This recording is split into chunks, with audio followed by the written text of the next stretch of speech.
Mr. Barrow, in 20 years' time, I doubt there's one footman working at Downton. Lady Edith already manages without her own maid, and if Anna were to leave, I doubt that Lady Mary would replace her. It's not just you. But I am the first. But you are the under-butler.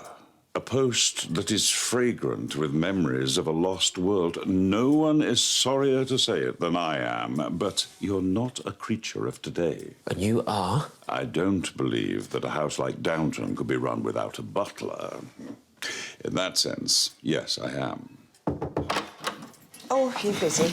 No, we're finished, Mrs. Hughes. Or at least one of us is. Good day, Mr. Carson.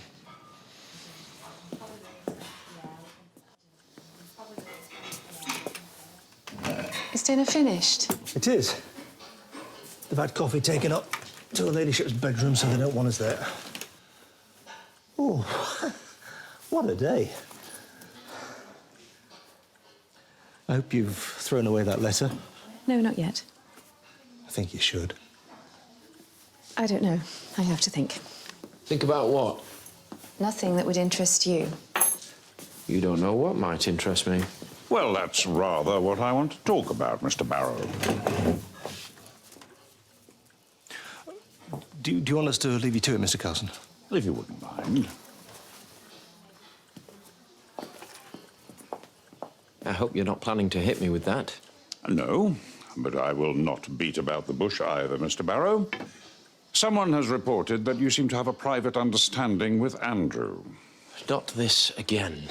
I might not have given it much mind, but I was upstairs last night quite late and I saw him leave your room. Mr. Carson, how long do I have to work in this house before I'm given any credit? That is all very well, but we're talking about a vulnerable young man and I must look to his welfare. Yes, and if I were to give you my word of honour that nothing took place of which you would disapprove? If I could just be sure.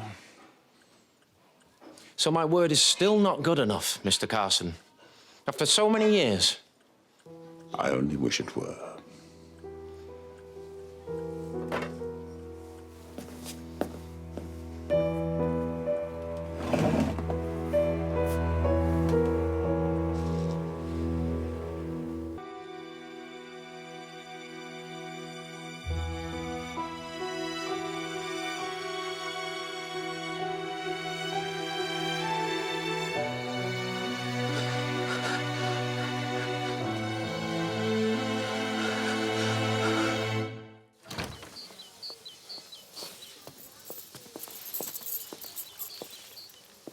I'm sorry if Mr. Carson spoke harshly just now. He doesn't mean to be unkind, but it worries him when a plan is delayed. The plan being my departure.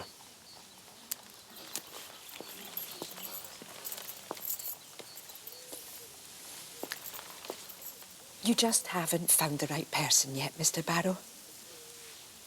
But I'm sure there are friends out there waiting for you, and a new job in a new house may help you to find them. But you see, Mrs. Hughes, this is the first place I've found where I've laid down some roots.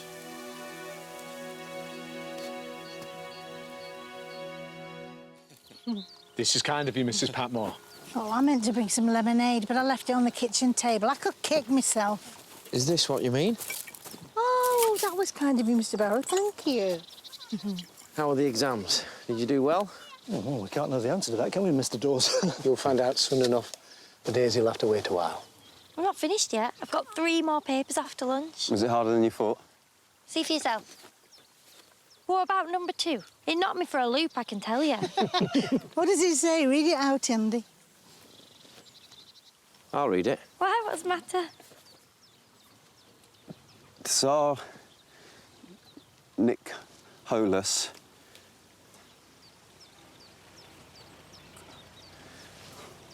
Here, give it here. Tsar Nicholas I called Turkey the sick man of Europe.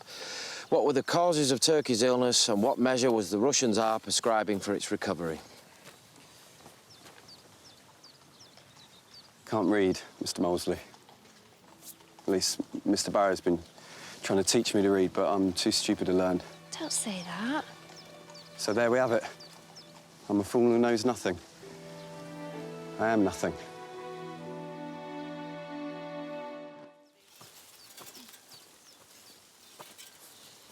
Andy, maybe I can help, if you'd like me to. Well, that's very kind. What do you say, Andy? But I've tried and tried with Mr. Barrow and I don't seem to be able to break through. I'm too stupid. Will you stop saying that? You're not stupid. And I promise you, I can soon have you reading for pleasure if you'll just come 2 or 3 times a week after school closes. Could you manage that? That's the best time for me. It won't take long. You'll see. And we can go on with... Actually, Mr. Barrow, it might be better if you step back now. You've been very generous, but I wouldn't want to confuse Andy with different methods. No, of course not. Well, I hate to cut this short, but Daisy's still got a lot of work to do, and she better get started. Do you need any help? I can manage. Well, good luck, Daisy. Yes, good luck.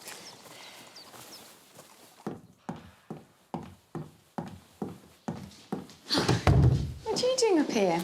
Looking for you to borrow some scissors, but you're going out. I've left my workbooks downstairs, but you're welcome to take them. Where are you off to? I said I'd walk with Mr. Molesley to the schoolhouse for moral support. Are you all right, Mr. Barrow? Of course. Why wouldn't I be?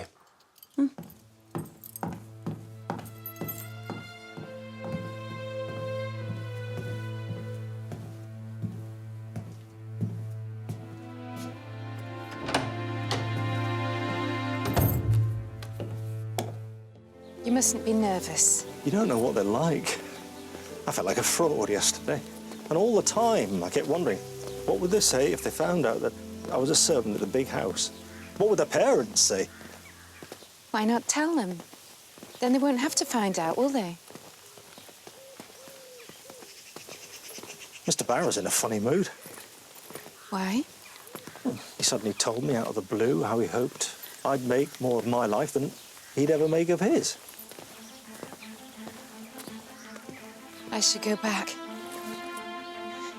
Is something wrong? I hope not.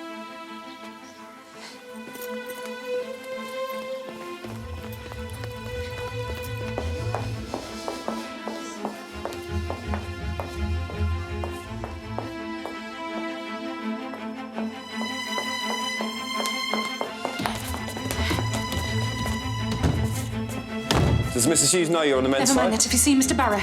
He was going in for a bath. Oh, my God. Come with me.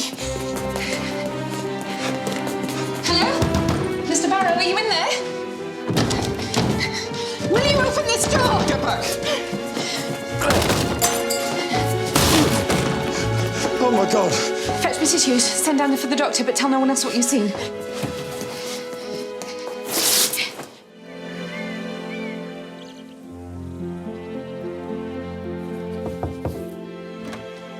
May we come in? Hello, Mr. Barrow.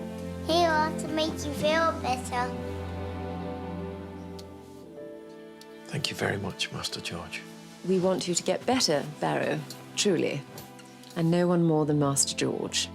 At least I've got one friend, eh? Have you been lonely? If I have, I've only myself to blame. I've done and said things.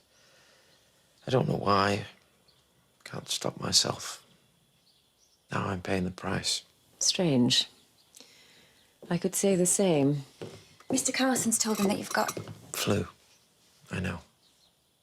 Beg your pardon, my lady. We're going, Barrow. And I hope things improve for you. I really do. I'd say the same if it weren't impertinent, my lady. Goodbye, Mr. Barrow. Goodbye, Master George. My lord, I wonder if I might have a word. What is it? With your permission, I'd like to tell Mr. Barrow that he can stay, for the time being at any rate. It would take a weight off his mind. That's a relief. I was going to suggest the same thing. Will you, my lord? Yes, you see, I feel quite as guilty as you do, Carson. I tell you what I blame myself for. I didn't credit him with any feelings. I thought he was a man without a heart, and I was wrong. No man is an island, Carson, not even Thomas Barrow.